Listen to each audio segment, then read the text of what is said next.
Rien ne les a arrêtés, pas même les averses à répétition. L'objectif du jour, décrocher la première place des championnats de France de golf. Un sport qui demande concentration et précision, mais pas seulement. À premier abord, on peut penser qu'il n'y a pas l'aspect physique, tel qu'on peut voir dans d'autres, mais je peux vous assurer que là, les jeunes, hier, ils ont enchaîné 27 trous, c'est-à-dire qu'ils ont joué à peu près 7 heures sur le parcours. Aujourd'hui, ils vont faire 4 heures. En un jour et demi, l'aspect physique rentre en jeu, évidemment. Chaque équipe est composée de 4 joueurs et un arbitre. Tous les âges sont confondus, même entre collégiens et lycéens. Du haut de ses 11 ans, Nathan a déjà 5 années d'expérience et autant dire qu'il n'est pas en reste. Je fais des entraînements réguliers tous les samedis et parfois le dimanche. J'aime bien le challenge puisque là on est en compétition, la France c'est important, j'aime bien. Pour l'occasion, il fait équipe avec Hugo, un des meilleurs joueurs des Pays de la Loire dans sa catégorie, mais cela n'empêche pas les déconvenus. J'ai mis une balle dans l'eau sans le vouloir et ça nous a plombé le trou. Hugo et son équipe du collège Sainte-Anne de Carquefou arrivent finalement en 3e place du classement. 2 établissements de Lille décrochent les 1re et 2e places. C'est d'ailleurs dans cette ville du Nord que se dérouleront les championnats l'an prochain. C'est bien ma place. Hein. J'étais là hier soir, j'aurais mieux fait de dormir sur le parking parce que je suis des Deux-Sèvres, donc j'ai fait 100 km, je suis revenu ce matin. C'est sympa, comment j'allais vous dire, cette idée de venir chercher un siège, ce sera un bon souvenir. Comme il y a eu une année, on avait le droit de prendre une partie de la pelouse, là on prend une partie d'un siège. Bon. Ils vont devenir des pièces de collection. Une partie des sièges gris et bleus de la Beaujoire est repartie entre les mains des supporters, mais encore fallait-il être équipé. On va être obligé de demander une clé à pipe à un collègue, à un supporter, parce qu'on n'en a pas. On n'a ni les outils ni les bonnes techniques. Cette opération s'adressait uniquement aux abonnés du club. Près d'1 millier d'entre eux a répondu présent hier. Et quant à la réutilisation de ces vestiges, leur nouvelle utilité varie selon les supporters. Un lieu de vie plus animé avec un cinéma et une piscine. Voici comment les enfants imaginent le futur du quartier Nantes-Nord. Comme la majorité des habitants, eux aussi ont participé à une grande concertation sur l'avenir du quartier. La plupart aiment leur quartier, déjà, je pense que c'est important. Ils souhaiteraient, en gros, plus de verdure, parce que c'est un quartier quand même très, très urbain, même si la verdure dans le quartier, c'est pas auprès de leur lieu d'habitation. Et les souhaits des plus petits rejoignent ceux des plus grands. Les 25 000 habitants se sont également prononcés pour plus de confort dans les logements et pour une amélioration de la voirie. Une manière de désenclaver ce quartier qui compte 5 zones prioritaires. C'est un quartier qui cumule des fragilités, des familles monoparentales, des familles isolées avec enfants, donc avec justement des proportions supérieures au reste de la ville. Alors après 1 an de concertation vient le temps de la synthèse. C'est tout l'objet de la semaine du printemps du projet global qui va durer jusqu'au 20 mai. Nous proposerons un premier plan guide, ce qu'on appelle un plan guide, c'est-à-dire comment on voit le quartier dans 15 ans.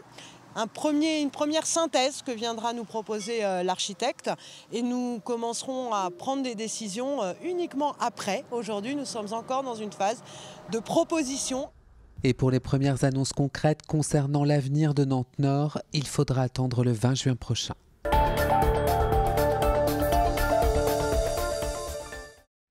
À notre dernière rencontre, Guillaume Roland, créateur du Sensor Wake, le réveil olfactif, bricolait encore dans le garage de ses parents. Bienvenue chez Sensor Wake, donc avec Winston, qui est un des responsables de la technique. 3 ans plus tard, plus question de bidouillage, la start-up du jeune entrepreneur a ses propres locaux et emploie 14 salariés.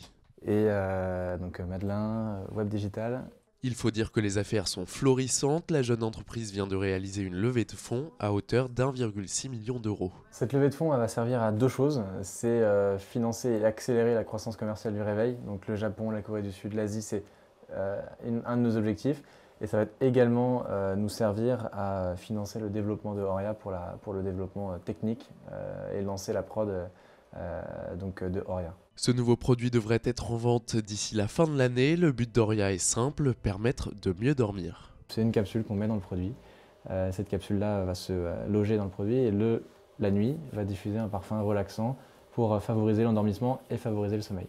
Il faudra tout de même compter 99 € pour se le procurer, un prix identique au réveil olfactif, écoulé déjà à 15 000 exemplaires. Mais comme le justifie son créateur, un bon sommeil n'a pas de prix.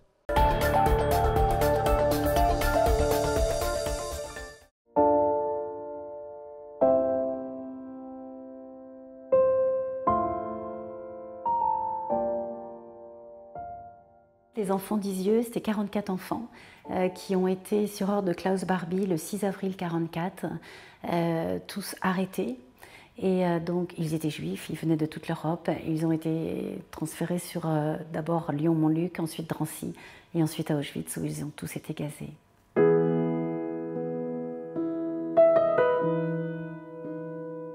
En essayant de réactiver leur présence, j'ai essayé de signifier que ça avait été des vrais enfants, de chair et d'os.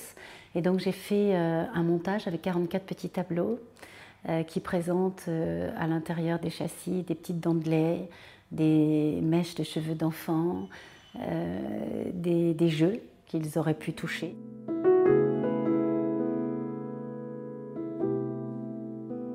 Ces enfants ont un savoir à nous transmettre dans ce qu'ils ont été de l'enfance en tant que petits humains et dans ce qu'ils ont vécu du sacrifice en fait. Voilà, donc c'est interroger nos limites sans jugement parce qu'on ne sait jamais finalement de quel côté on aurait été. On espère de tout cœur qu'on aurait été au bon endroit, mais finalement on ne peut pas forcément tellement le prédire, cette chose-là.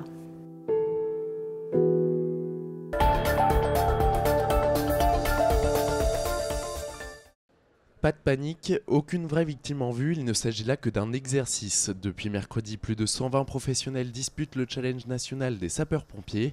Parmi les épreuves, la désincarcération de victimes d'accidents de la route. On fait une reconnaissance à 360 degrés, c'est-à-dire on fait tout le tour des véhicules. On essaye de constater qu'il n'y ait pas de risque autre que l'accident déjà produit. Donc risque électrique sur les voitures, des risques de gaz, tout le risque périphérique. Une fois qu'on a fini le tour, à ce moment-là, on attaquera la manœuvre réelle de désincarcération. C'est la deuxième fois qu'un tel événement a lieu en France et la première à Nantes. Sous les nefs, ils viennent de la Lorraine, de l'Orme ou encore du Gard. Durant ces 3 jours, ils sont notamment jugés sur la coordination d'équipe, le respect des règles et la mise en sécurité des victimes comme des professionnels. Au-delà de la compétition, l'important est surtout d'échanger les bonnes pratiques. Ce n'est pas les techniques qui changent, c'est surtout les véhicules qui changent avec des nouveaux risques à chaque fois. Qui génèrent justement une évolution de nos techniques. Les 17 équipes sur le secours routier qui viennent de France et une équipe anglaise sont là pour se regarder manœuvrer et pour échanger sur les usages et les bonnes pratiques de techniques de désincarcération. Au total, 3 épreuves sont à réaliser. Le secours à la personne qui représente 80% des interventions en temps normal. Les 2 autres épreuves sont la désincarcération à réaliser en 10 et 30 minutes. Le vainqueur de cette édition ira représenter la France lors du challenge international qui se tiendra en Roumanie.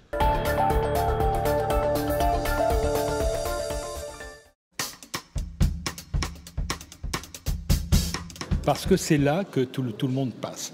On a cette volonté de toucher tout le monde sans agressivité. On est un peu dans le vide en ce moment. Bon. Et ces artistes le traduisent en créant des paradis perdus. Sur la place Royale, pour moi, c'est ça. C'est un paradis perdu avec des palmiers, mais des palmiers qui sont engoncés dans du béton. Et on retrouve chez Boris Chauvelon, sur la place du Bouffay, cette idée de la fête finie, avec cette grande roue qui pourrait être une roue de foire. Bon. Mais elle ne fonctionne plus. Elle a perdu la moitié de sa roue. On a tout mis là-dessus, parce que c'est quand même une installation incroyable.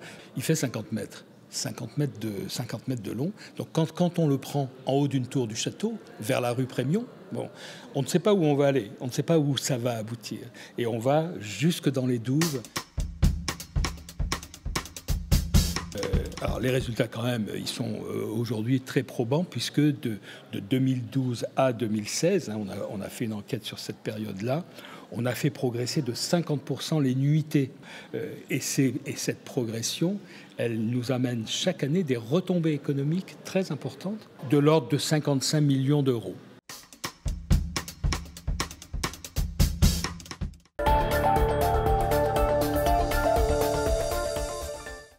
C'était l'un de ses objectifs et c'est désormais chose faite. Gleb Sakharov participera aux qualifications de Roland-Garros. Une belle récompense pour le joueur du SNUC qui vient de réaliser son meilleur début de saison. J'étais très content déjà d'obtenir une wildcard, une invitation, une deuxième année. C'était un grand objectif depuis le début de saison. C'est la deuxième fois consécutive que Gleb Sakharov a foulé la mythique terre battue de Roland-Garros. Sorti au premier tour la saison dernière, le Nantais espère bien prendre sa revanche cette année. L'année dernière, c'était vraiment la découverte. Là, cette année, oui, je suis un peu plus ambitieux. Je vais tout donner pour gagner le plus de matchs possible, de prendre du plaisir et de voir jusqu'où je peux aller cette année. Pour gagner son ticket pour le tableau final, le joueur de 29 ans pourra compter sur le public de Roland-Garros. L'aide du public est quand même quelque chose de très sympa, de très fort. Et ça peut aider dans des moments un peu chauds, des moments importants, à pouvoir sortir le meilleur de soi. Et pour la suite de la saison, Gleb Sakharov veut continuer sur sa lancée en se qualifiant pour les 2 prochains grands chelems, Wimbledon et l'US Open.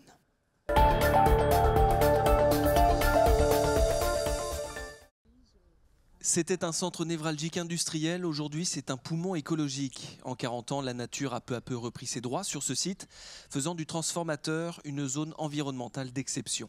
C'est le seul espace naturel sensible du département à être une friche industrielle, ce qui est très étonnant. Mais derrière, tout le concept de cet espace naturel sensible, c'est comment renaturer, comment ramener la nature. Et valoriser ces 5 hectares de béton et d'acier. Depuis 2005, 2 associations les font vivre. L'une, Noria et compagnie, anime un atelier de construction durable. Et l'autre, les Amis du Transformateur, crée et entretient des îlots de verdure. La philosophie de l'association, c'est utiliser les ressources que l'on a sur le site pour transformer le site sur lui-même avec les ressources qu'il a. Sur cette expérience, c'était démontrer que les arbres peuvent se développer, à condition bien sûr de choisir des essences qui sont adaptées au sol, qui sont assez dynamiques dans un sol qui est peu adéquat, a priori, au développement de la végétation. Pendant 5 ans, ces activités vont donc être soutenues financièrement et matériellement par le conseil départemental, avec en ligne de mire une ouverture au public et l'organisation sur place d'événements culturels. Mais ce ne sera pas pour tout de suite. Les associations planchent actuellement sur la sécurisation du site.